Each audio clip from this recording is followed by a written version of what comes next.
दोस्तों नमस्कार। Colonel Ajay CO Ajay astro money group first global astro finance digital channel से आपसे मुखातिब होता हूं। आज है 24 अगस्त सन 2025 रविवार। दोस्तों रविवार को हम कोशिश करते हैं कुछ महत्वपूर्ण जानकारियां आपसे साझा किया जाए। देश दुनिया का पहला चैनल है, विशेषकर एशिया में नंबर 1 कमोडिटी चैनल, जो आपको oil seed, pulses, grain, spices पर लगातार अपडेट और विश्लेषण प्रस्तुत करते हैं। दोस्तों गवार सीड और गवार गम पर देश का पहला चैनल है जो आपको लगातार अपडेट और विश्लेषण देता है, इसकी पैदावार में, इसके भावों के अंदर फ्लक्चुएशंस की और महत्वपूर्ण जानकारियां। दोस्तों आप हमारे चैनल पे नए हैं, पहली बार आए हैं और अभी तक सब्सक्राइब नहीं किया है तो चैनल को सब्सक्राइब करना बिल्कुल ना भूलें। यदि शो पसंद आए तो साथ साथ कोई भी अग्रिम विशेष रिसर्च रिपोर्ट के लिए आप संपर्क कर सकते हैं, जो कि सहयोग राशि अदा करने पर उपलब्ध हो पाएगी। आज के इस एपिसोड में हम चर्चा करेंगे गवार की पैदावार, यानी कि जो खरीफ सीजन की बिजाई है गवार की, वो गुजरात में लगभग 12% से अधिक कम हो गई है और 3 साल का औसत देखें तो उसमें भी काफ़ी बड़ी गिरावट देखने को मिली है। जानिए पूरी रिपोर्ट विस्तार से। दोस्तों गुजरात कृषि विभाग ने जो आंकड़े में बताया है कि चालू खरीफ सीजन में 18 अगस्त सन 2025 तक की अवधि में गुजरात में कुल 67,600 हेक्टेयर में प्रमुख फसल गवार की बिजाई होने के समाचार हैं, जो कि पिछले साल समान अवधि में 77,016 हेक्टेयर में हुई थी, जो घटकर 67,600 हेक्टेयर में हुई, जो लगभग 12.22% की कमी बताई जा रही है। साथ साथ यदि हम पिछले कई वर्षों का औसत देखें तो 3 साल का यदि हम औसत बिजाई देखें तो गुजरात में गवार की बिजाई का औसत 97,515 हेक्टेयर आता है। और इस नज़र से देखें तो इस बार नवीनतम बिजाई के केवल 69 यानी 69.37% हुई है, यानी लगभग एवरेज 70%, जबकि पिछले साल के मुकाबले लगभग 12.22% की कमी है और 3 साल के औसत में देखें तो लगभग 30% की कमी बताई जा रही है। कच्छ गुजरात में गवार की बिजाई करने वाला जो सबसे बड़ा उत्पादक क्षेत्र बनकर उभरा है। गुजरात कृषि विभाग के नवीनतम आंकड़ों के अनुसार वर्तमान सीजन में 18 अगस्त तक की अवधि में कच्छ में 46,000 यानी टोटल 67,700 में से अकेले कच्छ में 46,200 हेक्टेयर में गवार की बिजाई की गई है। उसके बाद नंबर आता है नॉर्दर्न गुजरात यानी उत्तरी गुजरात का, जिसमें जो चालू सीजन के अंदर जो आई है 18 अगस्त तक, इसमें 20,200 हेक्टेयर में गवार की बिजाई हुई है। इस क्षेत्र में महसाणा जिले में सबसे अधिक 11,800 हेक्टेयर में गवार की फसल की बिजाई के समाचार हैं। इसके अलावा पाटन में 5,400 हेक्टेयर, गांधीनगर जिले में 2,300 हेक्टेयर, साबरकांठा जिले में 500 हेक्टेयर और अरावली जिले में 100 हेक्टेयर में गवार की बिजाई होने के समाचार मिले हैं। साथ साथ ये भी बताया गया है कि मध्य गुजरात में 700 हेक्टेयर में गवार की बिजाई हुई है और इस क्षेत्र में खेड़ा जिले में 600 हेक्टेयर और अहमदाबाद जिले में केवल 100 हेक्टेयर में गवार की बिजाई होने के समाचार हैं। इन आंकड़ों में गुजरात कृषि विभाग ने यह भी बताया है कि सौराष्ट्र क्षेत्र में चालू सीजन में 18 अगस्त तक की अवधि में केवल 600 हेक्टेयर में ही गवार बोया गया है, यानी सौराष्ट्र के सुरेंद्र नगर जिले में इसके 400 हेक्टेयर, मोरबी में 200 हेक्टेयर की बिजाई होने के समाचार मिल रहे हैं।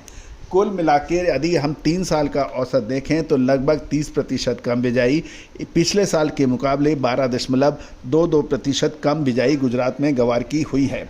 दोस्तों गवार एक ऐसी फसल है जिसका सटीक अनुमान विश्लेषण इसलिए मुश्किल हो जाता है कि क्लोजिंग स्टॉक यानी कैरी फॉरवर्ड स्टॉक का अनुमान लगाना बहुत ही मुश्किल है, क्योंकि कई किसानों के पास, व्यापारियों के पास 3 से 5 साल और उससे अधिक पुराना स्टॉक भी गवार का मौजूद रहता है। तो जब तक कैरी फॉरवर्ड स्टॉक का सटीक अनुमान नहीं लगाया जाए तो गवार की कुल फसल और कैरी फॉरवर्ड स्टॉक यानी ओपनिंग स्टॉक पिछले साल का जो कैरी हो रहा है उसको मिला के टोटल फसल का अनुमान लगाया जाता है।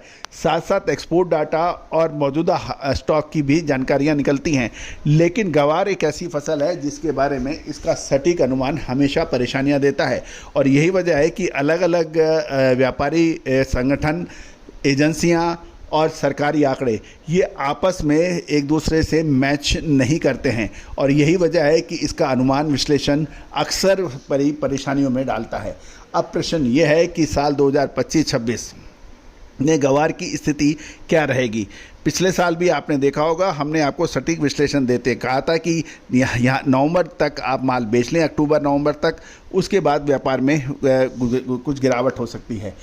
विशेषकर गवार एक ऐसा चक्रव्यूह है, इसमें एंट्री तो आसान हो जाती है लेकिन इसमें निकलना मुश्किल हो जाता है, और जो समय पे निकल जाता है वो तो अर्जुन है, और जो समय पे नहीं निकल पाता है वो अभिमन्यु कहलाता है। अभिमन्यु वीरता में, साहस में, कौशल में उससे बड़ा योद्धा महाभारत के युद्ध में नहीं माना गया, जिसमें 7-7, 8-8 महारथियों को उन्होंने अकेले परास्त किया, लेकिन उसके बावजूद भी वो पार नहीं पाया चक्रव्यूह की रचना से। तो दोस्तों, यदि गवार के चक्रव्यूह की रचना, अक्सर होता ही है कि आप कोई भी एक वक्तव्य सुनते हैं, उसके ऊपर पूरा निर्णय लेते हैं, जबकि होना चाहिए किसी भी एनालिसिस को पूरा सुने, कहाँ एंट्री और कहाँ एग्जिट, ये सबसे महत्वपूर्ण होता है।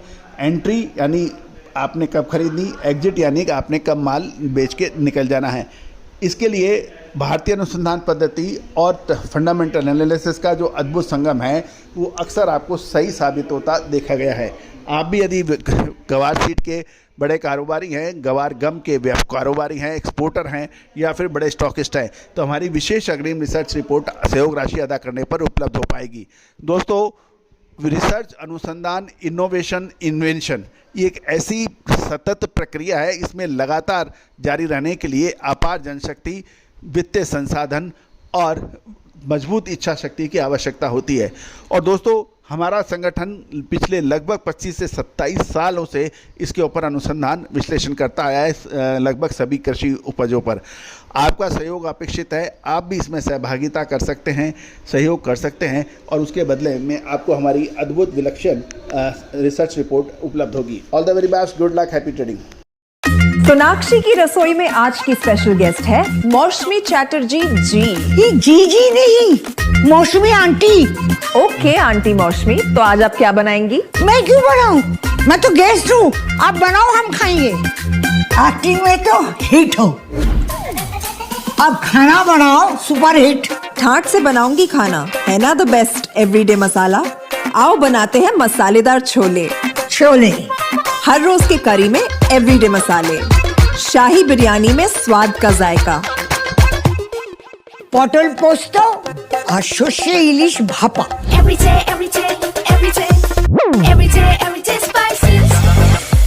साफ मसाले, खुशबू और प्योर झांझ, टेस्ट से भर दे हर जुबान पे स्वाद। एवरीडे मसाले, देश का स्वाद।